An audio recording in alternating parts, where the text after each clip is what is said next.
Hi, I'm Michael Joy. Welcome to another reaction video. I want to say up front here, if you're a subscriber or catching this video randomly, just know that this is a mold making video. We make a lot of content here and I'm a professional mold maker, and so you may or may not want to be on this bus if you're interested in some other things. But for the makers out there, get ready.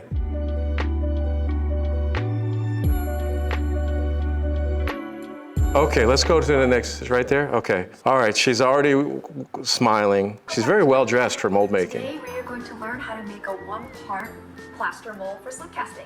Let's get started. So the first thing you guys want to know about starting your one-part plaster mold. I wonder what university she's at. Something called undercuts. Now, what? Wait, didn't we cover this already? Indented or undulating area in your Undercuts? that can cause In her last video, didn't we talk about that? to lock. Welcome to the 2D world. This Yeah. is a standard cup. And I want you to imagine, let's say we were to cut that cup in. Do you think her assignment was to make the first one and then make an improvement? It looks something like this.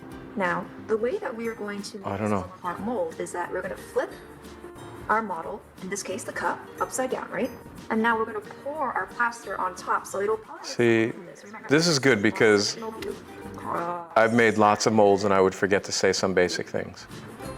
After this plaster has hardened, we are going to take the mold upside down, right side up, and the cup comes easily freed. Now I'm going to show you an example of an undercut. Here's the same cup, right? Except we're actually going to pour the plaster as is. So the plaster goes on top, everything's fine, nice and dandy. After it hardens, we're going to turn it around, and you guys can probably see what's going to happen already is that the cup will get stuck and your cup is lost inside the plaster forever. I'm going to show you how this is a perfect one-part mold sample. It's a peach, it also held lotion, and of course it doesn't look like anything else. Don't even think about that, guys. So I wasn't the top, and thinking about that. or in my case, a tool with a little bit of glue on it so you guys can see properly. I'm not thinking about anything like that. Where undercuts are. I'm a mold maker, man. Our thoughts are pure. And then run your finger or tool onto the sides. And if you're... My wife watches these videos. Not really, she doesn't. She'll say she did, but she's like, don't have that. oh, mold making? Here are some real-life examples, 3D examples of some undercuts. Here is a two-part apple made out of plastic. It had lotion in it. It smelled really good. An example of this. When I was teaching mold making classes, the undercuts is the hardest thing to explain to somebody who has never made a mold before, because there's no reference point in the timeline of past, present, or future. All they're hearing is like undercut, and like undercut of what? So the way I solved that is I brought in 10 objects and I drew the parting lines on all the objects. And it was basically like handing somebody a Coke bottle and saying, you see the seam lines on the Coke bottle? And it's like, yeah, I see them, I get it. And when they saw many different shapes, it was possible for them to somehow in the brain, it's like, oh, I get it, that needs to be this and that needs to be that. So in my experience, trying to explain it without showing, she showed it with a drawing, but you actually need to show the molds that come apart. And I think that I have a lot of pictures of a mold that is of this little chair, and I'll remind myself to put those assets in this video.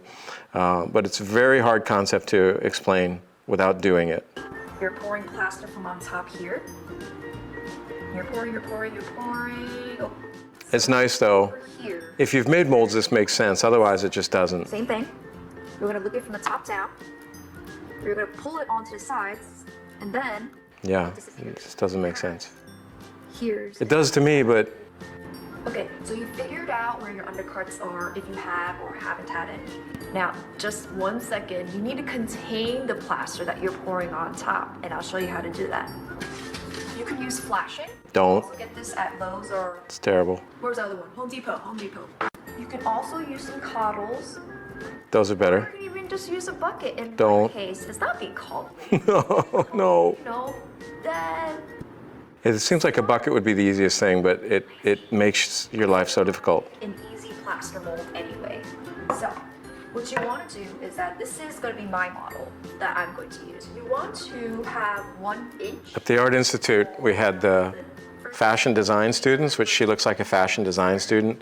And then when they would come into the ceramics department, they were the only ones that had clean clothes. You know, it's like, Pretty much 1 inch around. they jumped out right away. I'm like, you're not going to last in this mud room. The thing you guys need to know is that before you pour your plaster onto your model, you need to make sure that it pops off. So in order to make that pop off, I love to use Murphy's oil soap. Murphy's. You don't have to use Murphy's oil soap. I just prefer it because I've been using it forever and it's been recommended to me. Murphy's oil soap, once you put it on, it's really hard to wash off. Soap, I heard Yeah. that one is great. I like to So use a Potter's soap. It's a neutral potash soap. You can buy it. It's not expensive, and it just saves you a lot of time. get a clay base just to keep the bottom clean. And also, this piece, What's happening? cast it like that, and then there's nothing on the bottom covering it, it will definitely be an undercut.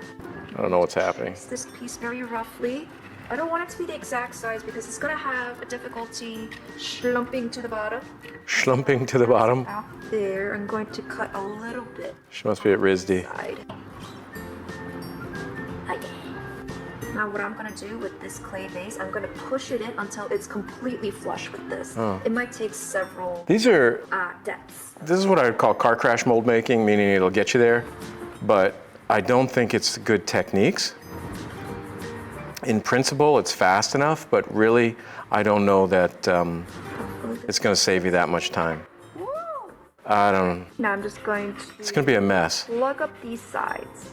Plug it in, plug it in. Actually, I mean, even though she's messing up, I'm still, I'm still interested because she's so happy about it. this straight edge and just carve it down the bottom because right now. Whenever you're working inside of this, you can disturb the model, and that's all I want you to get from my comment is So I already don't try to work things inside a bucket. 3 times, but I'm gonna do it one more time just for luck. Shelly Spark is her name, I guess. Also, now that she soaps on the inside, oh, her plaster's, oh, that's okay. Making sure that the plaster doesn't just droop it. This plaster. It's a little on the watery side for the pour, but Like well within the range. heavy cream. She didn't have a pouring indication line, so she's gonna have to put her finger in there. Slowly, making sure no rush. Oh wow, that's a heavy mold. Now after that's done, I just want to make sure Tapping doesn't really do it. I just give it a little wiggle. That's better. Any bubbles that I have gotten in there, release that bubble. Tap it a little bit. Okay, the plaster is ready to come out now. I'm just gonna flip it over and tap gently. Okay. It might take If you build in the buckets like this, sometimes you're just gonna end up cutting the bucket. squeezing it. What's going on here? Squeeze. Just give it a old schmackadoodle. Okay. Okay, well, it's a mold. I mean, Take this guy out. it's kind of a project you would do with kids. So this is the type of mold making that This so is not that fancy, cut off. and it's a great school project. Little casting. So I'm fussy about a lot of mold making things because I think I'm talking to other mold makers. But really, you could be a school teacher out there and you don't want to be a mold maker, but you want a neat project for the kids. And you got to know about the shortcuts because you don't care about the fussy guy in France doing all the little sanding and the polishing. That's why I wanted to show things like this with this young woman is she's just doing this crash course. It's not really good work practices, but what I found is when you're teaching kids, it's just to kind of take up the time of the day and get their brain used to connecting with their hands. And it's more important with the kid to get them to finish a project than to make the project beautiful. They'll make a project beautiful later when they're older. And so that's why arts and crafts are really important to me, is they don't have to be perfect, they just need to be engaging. And she's really doing a great job at being engaging. I like watching her energy. She's very vivacious, and she's actually accomplishing something too while she's doing this. All cleaned up. It's gonna be a little tricky to get out. Just gotta be a little careful. She put that whole thing in water and rock it out and it would be fine. Oh, huzzah. Good for her. Oh my god, you guys. Okay, so after The first time you make a mold and it works, it's very satisfying. to dry for 24 hours, so you want to elevate it so the under. Just put them on wire racks. Put a fan under the rack. Someone will knock that over and it'll roll right off the table because it's a wheel. Towards it. I mean, if you'd like. I've had it happen. But other than that, it should be ready in 24 hours. I'm interested in what she would do with that. That's how you make a 1-part mold. Guys, thank you so much for watching this video. So Okay. make sure you click Yeah, she's in a school. You can see the pottery wheel banks and and check out all these other videos. What other for More videos? shenanigans like this. And tutorials, of course. Okay. See you next time. Bye!